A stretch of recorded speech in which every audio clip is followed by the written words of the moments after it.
요나가 그 성읍 동쪽에 앉아 거기서 자기를 위하여 초막을 짓고 그 성읍에 무슨 일이 일어나는가를 보려고 그 그늘 아래에 앉았더라. 하나님 여호와께서 박넝쿨을 예비하사 요나를 가리게 하셨으니 이는 그의 머리를 위하여 그늘이 지게 하며 그의 괴로움을 면하게 하려 하심이었더라. 요나가 박넝쿨로 말미암아 크게 기뻐하였더니 하나님이 벌레를 예비하사 이튿날 새벽에 그 박넝쿨을 갉아먹게 하심에 시드니라. 해가 뜰 때에 하나님이 뜨거운 동풍을 예비하셨고 해는 요나의 머리에 쪼임에 요나가 혼미하여 스스로 죽기를 구하여 이르되 사는 것보다 죽는 것이 내게 나으니이다 하니라. 하나님이 요나에게 이르시되 내가 이 박넝쿨로 말미암아 성내는 것이 어찌 옳으냐 하시니 그가 대답하되 내가 성내어 죽기까지 할지라도 옳으니이다 하니라. 여호와께서 이르시되 네가 수고도 아니하였고 재배도 아니하였고 하룻밤에 났다가 하룻밤에 말라버린 이 박넝쿨을 아꼈거든. 하물며 이 큰 성읍 니느웨에는 좌우를 분별하지 못하는 자가 12만 명이요 가축도 많이 있나니 내가 어찌 아끼지 아니하겠느냐 하시니라. 아멘. 네. 여러분 신앙생활 하다 보면 여러분 귀가 딱지가 들었을 만큼 들었던 메시지가 있으실 겁니다. 아마 마태복음 6장 33절에 먼저 그의 나라가 그 일을 구하라는 말씀을 아마 많이 들으셨을 겁니다. 여러분 그 말씀을 듣고 여러분 아마 기도 제목이 이럴 겁니다. 아 그래 내가 먼저 그의 나라 그 의를 구하는 하나님의 뜻대로 살아가는 인생이 돼야 되겠다라고 생각하셔서 하나님 그런 인생이 되게 해주세요 라는 아마 기도를 많이 들으셨을 겁니다. 때로는요 아니면 그 말씀을 듣고요 아 그래 하나님과 아버지 예수님의 마음을 정말 품고 그 뜻대로 살아갈 수 있도록 성령의 충만함을 주옵소서라는 기도를 여러분 한 번쯤은 한 번쯤은 설마 한 번도 안 하신 분 계실지는 모르겠지만 한 번쯤은 여러분 분명히 기도하셨을 겁니다. 그런데요 여러분 정작 여러분 삶 속에 우리의 삶 속에요 하나님이 뜻이 이루어졌을 때 그의 나라와 그 의를 구했을 때 그 뜻이 이루어졌을 때 여러분 정말로 하나님께 감사하고 기뻐하고 계십니까? 혹시나 내가 원하는 방식대로 내가 원하는 계획대로 내가 바라는 그 뜻대로 하나님 아버지께서 오히려 응답하지 않으시고 움직이지 않으셨다라고 생각해서 여러분 혹시 원망하고 불평하고 계시지는 않으십니까? 오늘 권사님도 그런 기도를 하셨는데 바짝 웃잖아요. 건이가. 혹시 그렇게 불평하고 원망하고 계시지 않으세요? 여러분 우픈 이야기죠. 어떤 한 장로님이 살고 있었는데 홍수가 났답니다. 그래가지고 어쩔 수 없이 지붕 위로 올라간 거죠. 살기 위해서. 그래서 간절하게 하나님께 기도했습니다. 하나님 저를 구원하시기 위해서 구원하시기 위해서 헬리콥터를 보내서 저를 구원하여 주옵소서라고 간절하게 얼마나 간절하게 기도했겠어요. 생명이 달려 있으니까 기도했답니다. 그랬더니요 갑자기 저기서 멀리서 뭐가 오더랍니다. 그게 알고 봤더니 구명보트였어요. 그래서 구명보트를 몰고 오는 소방대원이 그 장로님한테 얘기합니다. 빨리 타세요. 그랬더니 장로님이 뭐라고 얘기했을까요? 아니요, 그냥 가세요. 저는 헬리콥터가 올 겁니다. 제가 그렇게 하나님께 기도했거든요. 소방대원이 황당했겠죠. 그냥 갔어요. 다른 사람도 구해야 되니까. 근데 아무리 기도해도 헬리콥터가 안 오는 겁니다. 근데 갑자기 보니까 뭐가 하나 떠내려가는 거예요, 또. 튜브가 이렇게 탁탁 집에 때마침 자기 집에 딱 걸려가지고 걸려 있는 거예요. 여러분은 어떻게 하셔야 됩니까? 근데 하나님이 나에게 주신 응답이 아니라면서 그것조차도 흘려보냅니다. 하나님 이 튜브는 다른 사람에게 주세요 이러면서요. 여러분 마지막에 또 하나가 걸렸습니다. 알고 봤더니 큰 통나무가 딱 집에 걸린 거예요. 근데 그것도 아닌가 봐요, 응답이. 어떻게 됐을까요, 장로님? 죽었어요. 그래가지고 여러분 천국 가가지고 드디어 하나님 앞에 섰을 때 이 장로님이 노발대발 원망, 불평, 화를 내기 시작합니다. 뭐라고요? 하나님, 왜 헬리콥터를 안 보내셔서 저를 구원 안 하십니까? 그래서 제가 죽게 되지 않았습니까? 그럴 때 하나님 뭐라고 대답하셨을까요? 내가 네 기도를 듣고 급하게 가장 가까이 있었던 구명보트를 내가 너에게 보내지 아니했느냐?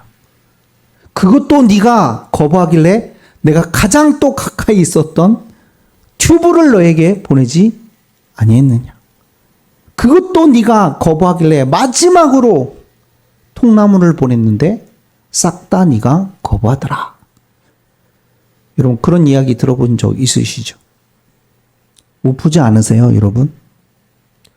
여러분 오늘 본문에 등장하는 요나는요, 구약의 선지자 중에서 가장 드라마틱하고 가장 다이나믹하고 진짜 뭐 스펙타클한 그런 경험을 한 선지자가 바로 요나입니다.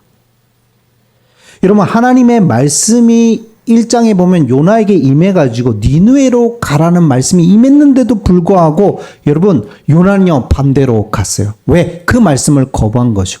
듣기 싫은 거예요. 그래서 욥바로 내려갔는데 다행히도 거기에 뭐가 있었어요? 니느웨로 가는 배가 아니라 완전히 반대편인 다시스로 가는 배가 있어서 올커니 응답이다라고 생각하고 뭐까지? 뱃사까지 주고 타고 가고 있었던 사람이 바로 요나였습니다. 근데 하나님 뭐를 준비하고 계셨죠? 폭풍을 준비해 놓고 배가 이제는 파산하기 직전인 거예요. 여러분 놀랍습니다. 그런데도 배 밑에서 주무시고 계신 분은 누구십니까? 요나였어요. 잠이 왔을까? 배가 막 요동치는데 제가 전에도 한번 말씀드렸던 것 같은데 러시아에서 여러분 스톡홀름으로 가는 배가 있습니다. 스웨덴에 가는 여객선이 있거든요. 그걸 탔었거든요. 근데 제가 어디 탔냐면 주차장보다 밑에더라고요. 우리가 숙소가 제일 싼데 골라가지고 탔는데 보니까 주차장이 위에 있더라고요. 우리 위에.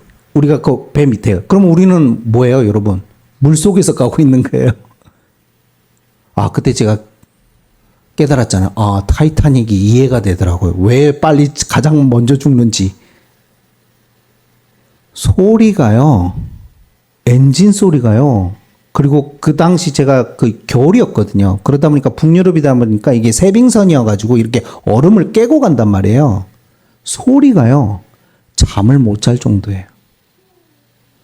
태풍이 불지 않았어요. 그냥 뚫고 가는데도 잠을 못 잘 정도예요. 잠이 옵니까? 여러분 지금 폭풍이 오는데.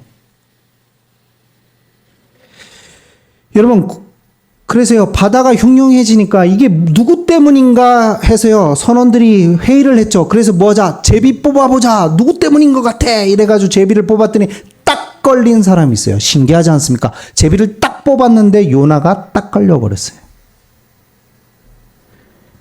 여러분 그럼에도 불구하고 선원들은요 요나를 살리려고 끝까지 배를 섬에 들이려고 애를 썼어요.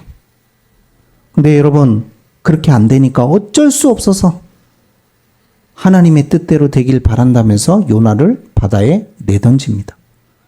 그럼 죽어야 되잖아요, 여러분. 근데 하나님은 뭘 준비해 놓으셨습니까? 물고기를 준비해 놔가지고 요나를 뱃속에 안전하게 그 바다 속에서도 죽지 않도록 하나님이 구원하시죠.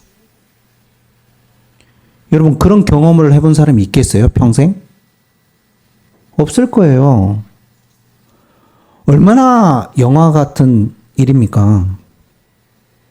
그래서 결국 그 말씀에 순종해서 억지로 니느웨로 가서 여러분 니느웨 성은요 큰 성읍입니다. 3일 동안 걸을 정도로 큰 성읍인데 대충 전합니다. 하루 그냥 어쩔 수 없어가지고 마음에 내키는 게 아니에요. 회개를 한 게 아니에요. 어쩔 수 없어서 그냥 한마디 툭 던집니다. 야 니들이 40일 이후에는 반드시 하나님의 뭐가요? 심판이 재앙이 내릴 것이다. 3일 동안 전해야 되는데 어떻게 보면 끝에서부터 끝에까지. 근데 하루 대충 전합니다. 크게 소리 지른 것 같지도 않아요. 제가 볼 때. 마음이 없는데 뭐 큰 소리가 나오겠어요?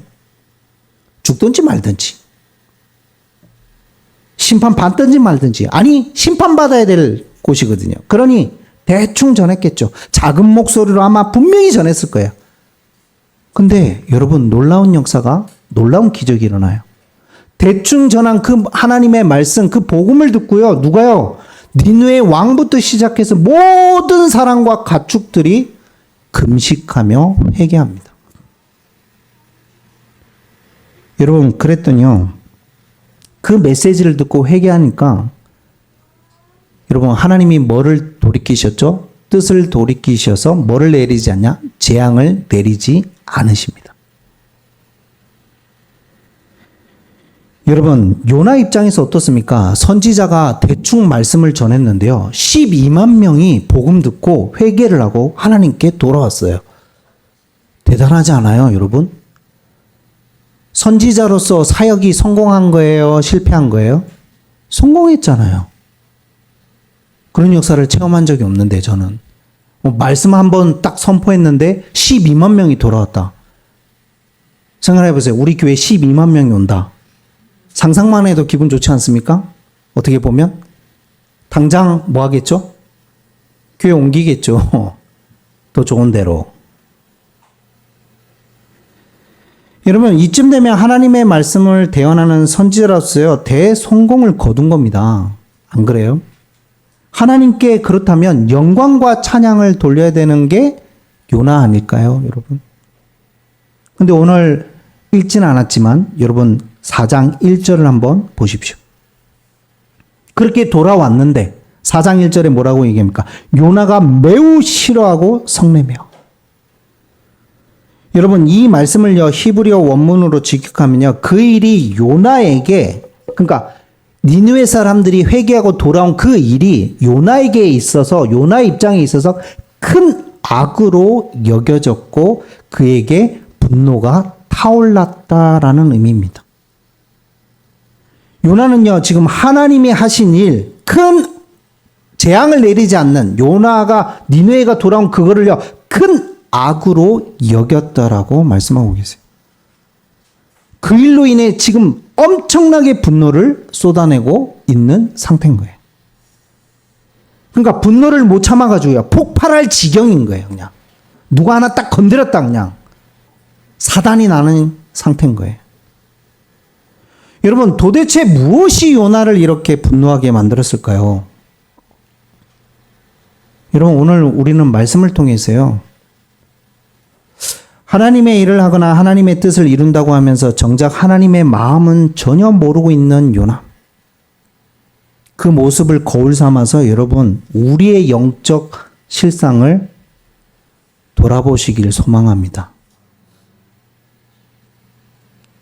요나의 모습이 우리의 모습이고 나의 모습입니다. 여러분 요나가 분노한 이유는 딱 하나입니다. 하나님의 자신의 원수인 나라인 니느웨에 내리기로 하셨던 뭐를, 재앙을 내리지 않고 그들을 용서하셨기 때문이에요. 여러분 요나는요 하나님이 어떤 분인지를 말씀을 통해 우리가 말하는 교리적으로 너무나 잘 알고 있어요. 여러분 읽지 않으셨지만 2절을 한번 보세요. 여호와께서 기도하여 이르되 여호와여 내가 고국에 있을 때부터 말씀하지 않았습니까? 그러므로 내가 빨리 다시스로 도망하였으니 주께서는 은혜로우시며 자비로우시며 노하기를 더디하시며 인애가 크시사 뜻을 돌이켜 재앙을 내리지 아니하시는 하나님이신 줄 내가 알았음이니. 여러분 이 말씀이요 어디에 있냐면 출애굽기 34장 6절에서 7절에 말씀하고 계세요. 출애굽기 34장 6절 7절에 보면 여호와께서 그의 앞으로 지나시며 선포하시되 여호와라 여호와라 자비롭고 은혜롭고 노하기를 더디하고 인자와 진실이 많은 하나님이라. 인자를 천대까지 베풀며 악과 과실과 죄를 용서하리라. 그러나 벌을 면제하지는 아니하고 아버지의 악행을 자손 3, 4대까지 보응하리라. 여러분 그 말씀을 누가? 요나가 알고 있는 거예요. 하나님이 어떤 분이신지를 알고 있어요. 그런데 여러분 이 말씀이 하나님 스스로 자신이 어떤 분인지를 스스로 계시할 때 선포하셨던 말씀이고 아름다운 표현이에요. 여러분 그런데 놀랍게도 하나님이 어떤 분인지 자비롭고 긍휼하시며 은혜가 많으시며 어떤 분이십니까? 하나님은요? 사랑의 하나님이심을 분명히 알고 있음에도 불구하고요. 자신이 가장 싫어하는 원수인 니느웨가 회개하고 그들에게 베풀어 주신 것을 절대로 누가요? 지금 요나가 용납할 수 없는 겁니다. 아니, 오히려 하나님의 놀라운 은혜와 자비, 여러분, 인자함과 죄의 용서함은 오직 어떻게 보면 그 자비로운 하나님은, 긍휼의 하나님은 오직 누구에게? 자신에게만. 자신의 백성인, 자신의 민족과 이스라엘의 하나님의 선민인 이스라엘에게만 내리는 하나님으로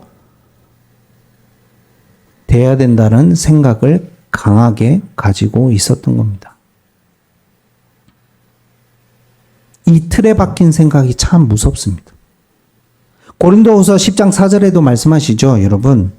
여러분, 우리는요, 엄마 뱃속에서부터 지금까지 자라면서 여러분도 모르게요, 경관진으로 형성되어 있는 게 있어요. 요새화되어 있어요. 기지화되어 있어요. 난공불락의 여리고성처럼 강하게 내 안에 성으로 자리 잡고 있는 게 있어요. 어렸을 때 듣고 자라고 경험하고 배우고 교육받고 심지어 여러 가지 여러분 요즘은 더 많죠. 더 많은 것들을 여러분 보고 듣고 체험하고 계시죠. 핸드폰을 통해서. 수많은 사상과 이념, 교육 여러 가지를 다 듣고 계시잖아요. 물론 자신의 성향, 성품도 있죠.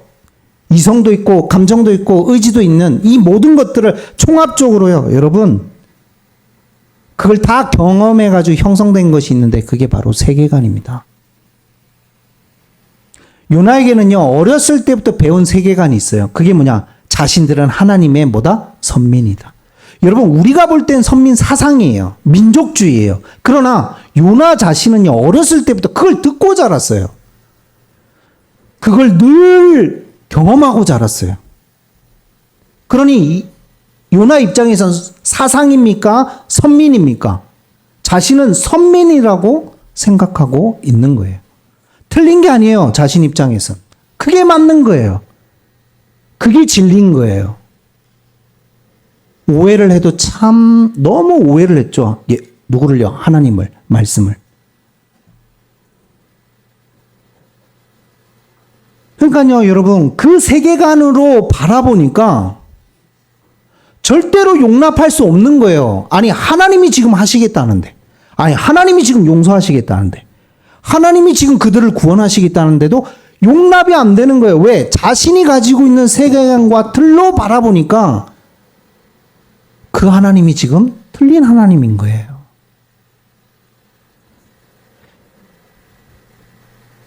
그러니까 자신이 원하는 대로 상황이 흘러가지 않으니까.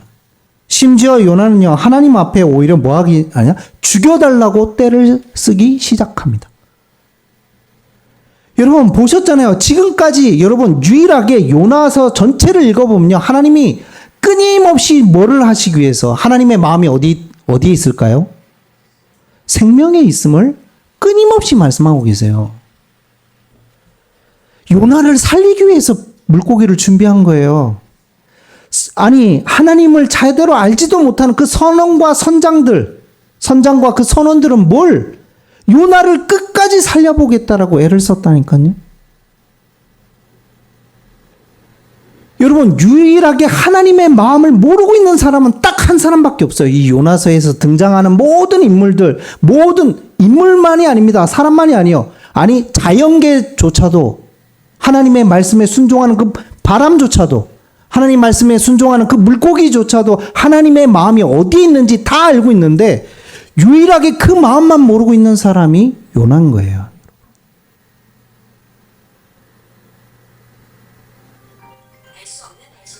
네, 알 수 없는 발신자. 네.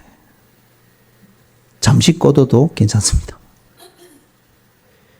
여러분, 요나의 이런 태도는 정말 충격이 아닐 수가 없어요. 아니 자기를 위해서 모든 걸 다 준비하셔서 생명까지 구원하신 그 하나님께 살려놨더니 뭐 하라고요 지금? 죽여달래요. 충격이지 않습니까 여러분? 여러분 성도 여러분, 요나는요 자신이 원하는 바와 뜻이 자신을 선택하시고 구원하신 하나님의 계획과 뜻보다 우선돼 있고 위에 있는 것입니다. 그래서 하나님은 물으신 겁니다. 4장 4절에 네가 지금 성내는 것이 옳냐? 그렇다고 해서 여러분 부드럽지만 날카로운 질문을 던지신 거예요. 근데 강하게 하신 게 아니라 부드럽게. 이 말씀을 통해서 하나님은요 분노를 내고 있는 요나조차도, 하나님의 마음을 전혀 모르고 있는 요나조차도 정말 끝까지 긍휼히 여기심을 우리가 볼 수가 있습니다. 저 같았으면 뺨때기를 때렸을 건데 네가 무슨 선지자냐 이러면서 꺼지라 뭐 이렇게 했을 건데 하나님 그렇게 안 하시죠. 사랑하는 마음으로 정죄하기보다는 교육하시기 위해서 오히려 요나야 지금 내 안에서 타오르는 이 분노가 정말 정당한 것이냐 그 말이에요. 여러분 이 질문만 봐도 우리가 하나님의 마음을 알 수 있지 않습니까? 하나님은 여러분 죄인을 살리시고요 사람을 살리시고 생명을 살리시길 원하시고 기뻐하십니다. 우리가 하나님의 긍휼을 받았다면 여러분은 하나님의 은혜와 긍휼로 인해서 구원받은 하나님의 백성이시잖아요. 믿으십니까? 그렇다면 그 은혜 가운데 있는 내가 다른 사람에게 그 긍휼이 흘러가기를 기뻐해야 하는 것이 당연한 거 아니겠습니까? 예수님이 비유를 하시죠. 달란트 비유 잘 아시죠? 탕감받은 사람. 근데 자신에게 조금 빚진 자, 그 사람을 어떻게 해요? 용서하기는커녕 오히려 그를 고소해가지고 감옥에 넣죠. 그 소식을 들은 임금이 어떻게 합니까? 너 다시 와, 이리 와. 내가 너를 수만 빚을 탕감해 준대. 너는 어찌하여 그 이웃을 탕감해 주지 않고 그랬냐면서 이 악한 인간아 이러면서요. 다시 어디로 들어갑니까? 다시 감옥 가는 비유 아십니까? 여러분, 우리의 분노는 어디서 오십니까? 여러분, 뭐 때문에 분노하고 계십니까? 뭐 때문에 원망하고 계십니까? 뭐 때문에 불평하고 계십니까? 뭐 때문에 화가 그렇게 나고 계세요? 주로 진짜 복음과 진리와 하나님의 뜻이 안 이루어져서입니까? 여러분, 하나님의 뜻과 계획이 어긋나서 하나님의 말씀과 진리가 침범받을 때 분노를 일으키십니까? 예수님께서 성전을 강도의 소굴로 만드신 것을 보고 분노하신 것처럼 여러분, 교회가 본질을 잃어가고 있는 모습에 분노하십니까? 여러분, 우리가 주로 되게 분노하고 화를 내고 여러분 하는 것들 보면요, 복음과 진리를 위한 것들이 아닙니다. 오히려 내 자존심이 상했을 때, 오히려 혹은 내가 세운 계획과 뜻이 이루어지지 않았을 때, 내가 원하는 바가 있는데, 내가 바라는 기준이 있는데 그것들이 뭔가 이루어지지 않았을 때, 그런 것들이 뭔가 반영되지 않았을 때, 내가 원하는 그림대로 하나님이 응답하지 않거나 역사하지 않을 때, 여러분 더 큰 분노가 일어나고 있지 않습니까? 여러분, 요나는요, 하나님의 절대적인 주권보다 자신의 민족주의적 선민사상이라는 기준과 정의를 더 우위에 둔 겁니다. 자기가 가지고 있는 세계관이 하나님의 말씀보다, 하나님의 뜻과 계획보다 훨씬 위에 있는 겁니다. 이것은 어떻게 보면요, 보이지 않는 요나의 우상입니다. 하나님 말씀에 하나님보다 뭐를 두지 말라고 하십니까? 어떠한 것도 위에 두지 말라고 말씀하시죠. 요나는요, 그게 위에 있는 겁니다. 보이지 않는 우상으로 자리 잡고 있는 겁니다. 하나님의 은혜를 내 생각의 틀 안에 가두려고 할 때 우리는요, 요나처럼요, 깊은 영적 무지와 침체 가운데 분노, 심지어 우상 숭배에 빠지게 됩니다. 여러분, 똑같아요, 우리도요. 우리 스스로 자고하면 안 돼요. 에이, 목사님, 저는 잘하고 있는데요. 글쎄요. 하나님은 아마 묻고 계실 거예요.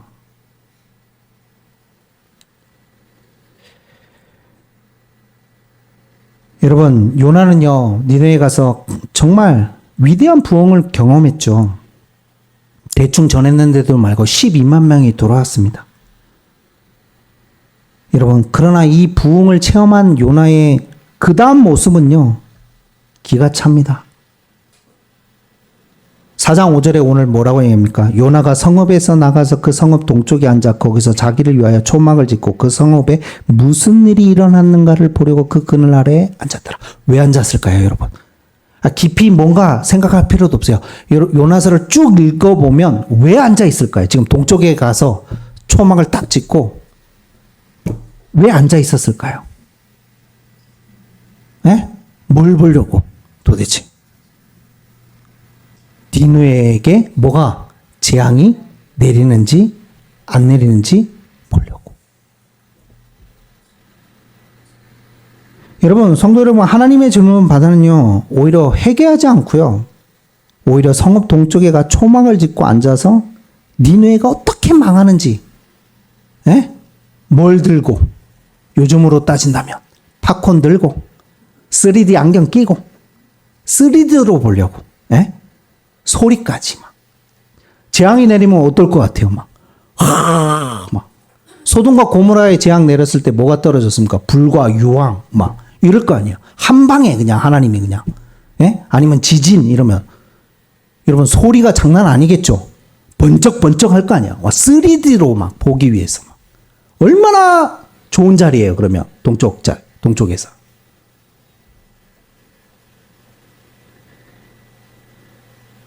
여러분, 진짜 어떻게 이렇게 이런 마음으로 앉아있나요?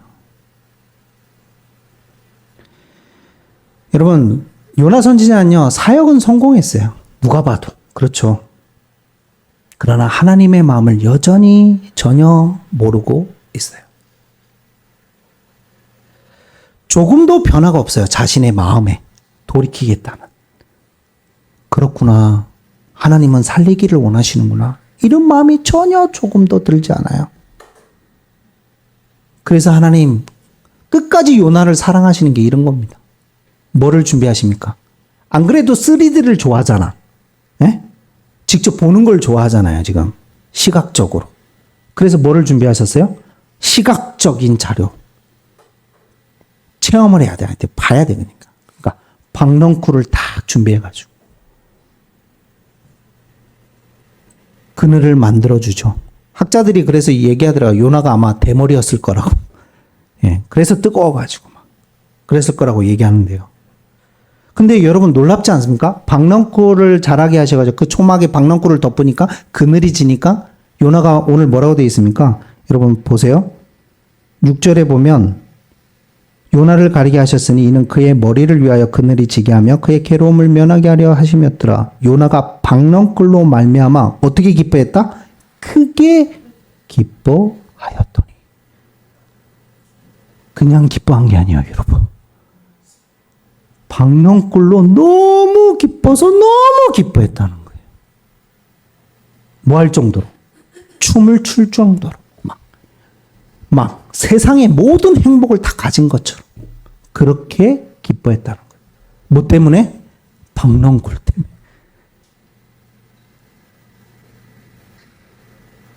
여러분, 참 세상을 다 얻은 것처럼 기뻐했다 그 말이에요. 어떻습니까? 자기 중심적인 인간의 이기심이 안 보이십니까? 성도 여러분, 하나님을 따르려면요, 예수님의 제자가 되려면요, 마태복음 16장 24절에 뭐라고 얘기하십니까? 예, 예수께서 제자들에게 이르시되 누구든지 나를 따라오려거든 자기를 부인하고 자기 십자가를 지고 나를 따를 것이니라고 말씀하시면서 뭐를요? 자신을 부인하지 않고는 예수님을 따를 수 없음을 말씀하고 계십니다. 여러분, 그래서 하나님은 그 다음날 벌레를 딱 준비해가지고 하루아침에 박넝쿨이 사라지도록 갉아먹게 만들어서 시들게 만드셔서 다시 뜨거운 동풍과 뜨거운 햇볕에 아주 그냥 머리가 딜 정도로 그냥 체험케 하시죠. 왜? 그랬더니요, 요나 반응이 또 웃깁니다. 혼미해져가지고 막, 열사병 같은 게 걸릴 수 있잖아요, 충분히. 그러니까 혼미해져가지고. 뭐랍니까, 또? 에? 밥만 먹었다 하면 죽여달래. 또 하나님께 사는 것보다 죽는 것이 내가 나아. 와, 이 정도면요, 여러분, 진짜 하나님 열이 받으셔가지고, 그래, 죽어라. 이렇게 하실 것 같은데.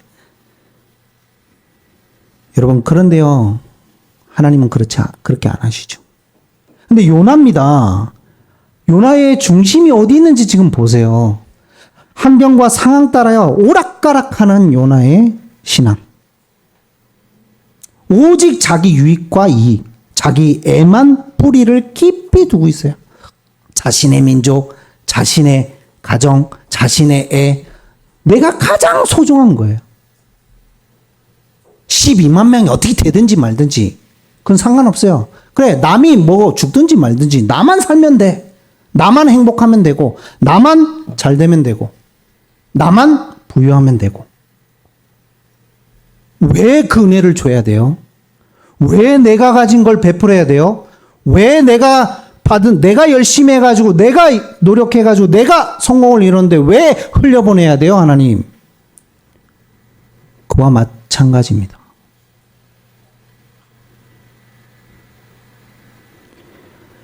끝까지 자신을 부인하지 않습니다.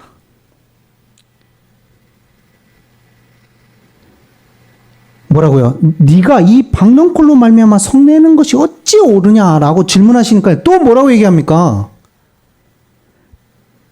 내가 성내어 죽기까지 할지라도 옳은 행위다.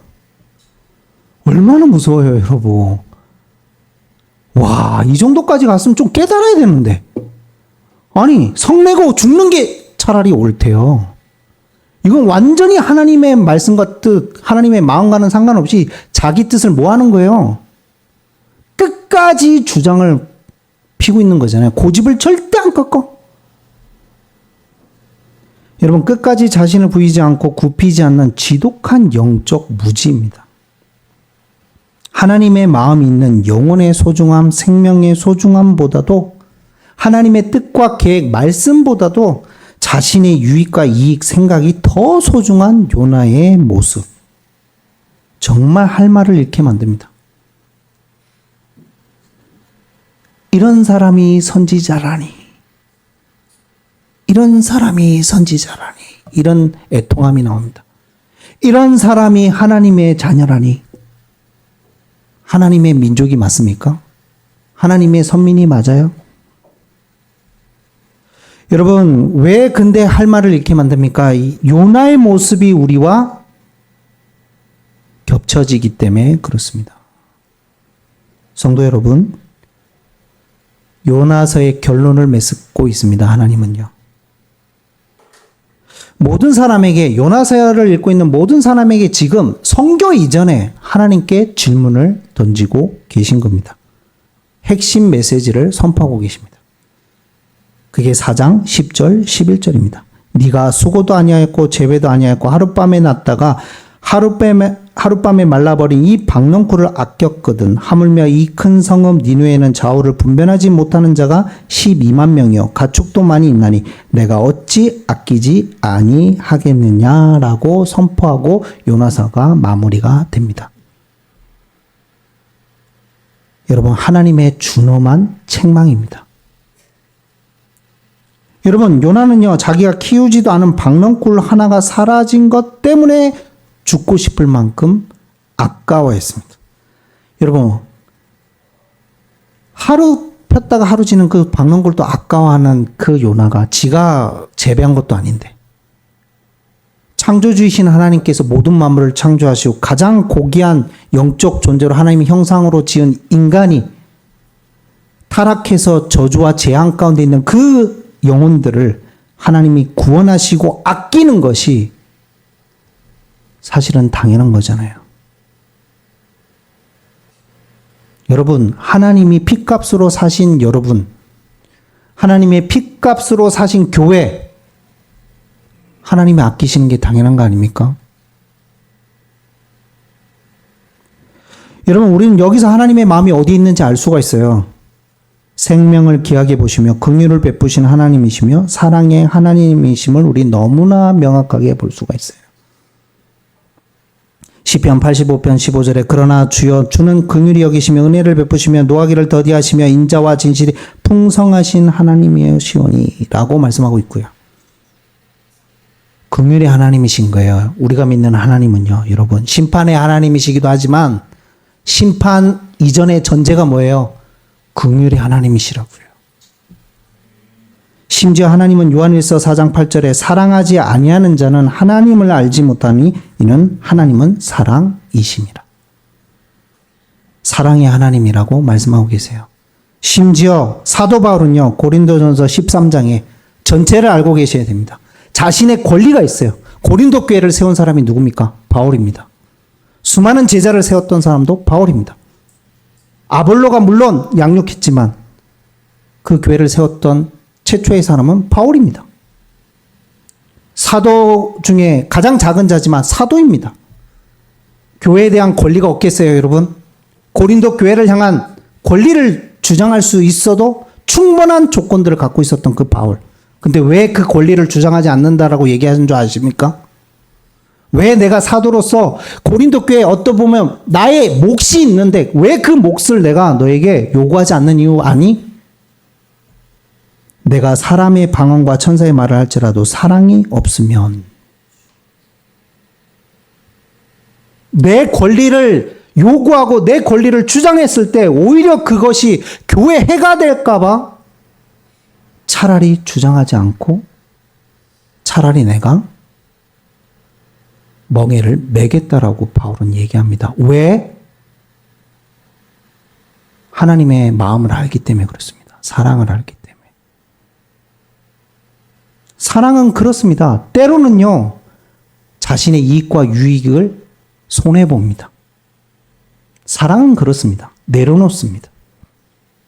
내 말이 맞는데, 내 주장이 맞는데, 내 세계관으로 생각했을 때 이게 맞는데, 여러분, 교회를 사랑하고 세상을 사랑하고 하나님을 사랑하면요, 내가 손해볼지라도 내려놔요. 내 주장을 내려놔요.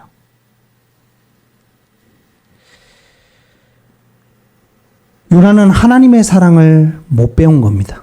사역은 잘했지만, 말씀은 잘 알고 있었지만, 그 말씀을 주신 하나님의 깊은 마음, 탕자가 돌아오는 그 아버지의 마음, 하나님의 마음을 조금도 모르고 있는 요나.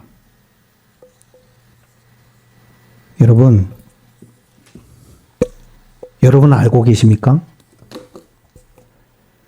영적 소경되어 있는 요나. 여러분 혹시 내 지갑에서 나가는 돈 1,000원은 아까워하면서 잃어버린 한 영혼, 생명을 위해서 눈물 한 방울 흘리지 않는 우리의 모습. 내가 지금 경험하고 있는 고통과 고난은 너무 고통스럽지만 내 작은 자존심이 상한 것에는 밤잠을 설치면서 분노를 하면서 내 이웃이 영원한 지옥과 형벌을 향해 걸어가고 있는 것에서 내 후대가 또 우리 주변에 있는 후대가 복음 몰라서 그 아이들이 갈등과 어려움을 당하고 있는 것에 대한 전혀 관심 없는 모습 등등.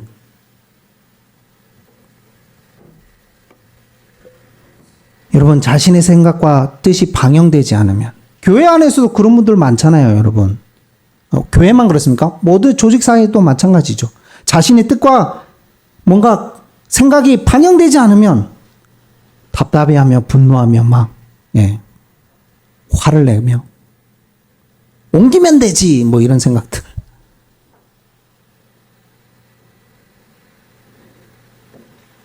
여러분, 얼마나 우리 안에 그런 하나님의 마음과 전혀 상관없는 생각들로 가득 차 있는지요. 하나님의 마음을 전혀 모른 채 성 밖에서 초막을 짓고 앉아있는 요나의 모습이자 오늘날 우리의 모습은 아니겠는지 생각해 보시길 축복합니다. 하나님은요, 여러분, 교리적으로 말씀을 기계적으로 알고 계시기를 원치 않으세요. 예수님 당시에 바리새인 같이 되지 않기를 축복합니다, 여러분. 말씀은 너무 많이 알고 있고 하나님이 어떤 분인지도 알고 있지만 그들은 하나님의 마음을 전혀 모르고 있었습니다. 내 마음에 맞는 사람들만 사랑하고 자신을 인정하고 자신을 좋아해 주는 사람만 사랑하는 이기적인 신앙인에 머물기를 원치 않으십니다, 하나님은. 그래서 하나님은 모두 원수도 사랑하라고 말씀하신 거예요. 쉽지 않지만 예수님이 그렇게 하셨기에 그렇게 닮아가는 게 우리의 삶의 방향이 그쪽인 거예요. 하나님은 우리가 하나님의 가슴, 즉 잃어버린 영혼을 생명을 향해 타오르는 그 끓는 마음을 소유하기를 원하십니다. 나보다도 누구를요? 이웃을. 나보다도 누구를요? 하나님을 더 사랑하고 이웃을 사랑하기를 원하십니다. 하나님이 니느웨를 포기하지 않으셨던 것처럼 심술 가득하고야 끝까지 고집피는 자기 틀밖에 모르는 선지자 요나도 하나님은 끝까지 포기하지 않으시고 찾아와 설득하신 것처럼 하나님의 긍휼하심과 그 사랑이 오늘날 우리를 이 자리에 있게 하신 겁니다. 그래서 여러분, 그 은혜를 입은 여러분, 하나님의 마음을 좀 알아주세요. 무슨 말인지 이해가 되십니까?